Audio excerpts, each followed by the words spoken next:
আপনার কী কী ধরনের অ্যালার্জিটা রয়েছে, ধরুন আপনার কোনো ফ্লাওয়ারের মধ্যে আছে কি না, বা কোনো আপনার ড্রাগের মধ্যে রয়েছে না কি না, তো সেইগুলোকে প্রথম আপনাকে অ্যাভয়েড করা দরকার।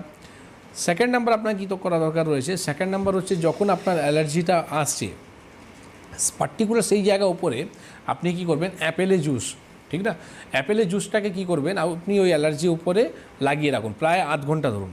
আধ ঘন্টা পর আপনি সেটাকে ঠান্ডা জল দিয়ে ধুয়ে নিন, কন্টিনিউ সেই জায়গাতে আপনি 1 মাস কন্টিনিউ করুন, তাতে এই সমস্যাটা আর্লি স্টেজ যদি থাকবে তাহলে আপনার চলে যাবে।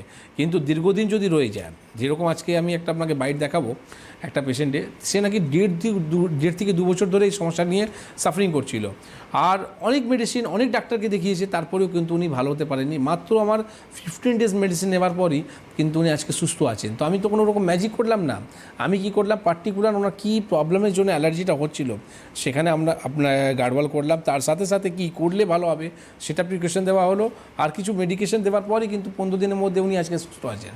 তো এটাই হচ্ছে এনবিপি, এটাই হচ্ছে এনবিপি পরিচয়, যেটা আজকে দীর্ঘদিন আমরা এই প্রোগ্রামটা করছি, দীর্ঘদিন এই পরিচয়টা আমরা দিচ্ছি কি আপনি আয়ুর্বেদ হাত ধরুন। কারণ কি আয়ুর্বেদ এইরকম জায়গার পৌঁছে গেছে কি আপনি যদি বলেন কি আমার ওষুধ খেয়েই আমার কাজ হয়ে যায়, তো আসুন না আপনি আয়ুর্বেদ দেখুন না, আজকে 1.5 বছর 2 বছর ধরে যারা সমস্যা রয়েছে তারা 15 ডেজের মধ্যে ভালো রয়েছে।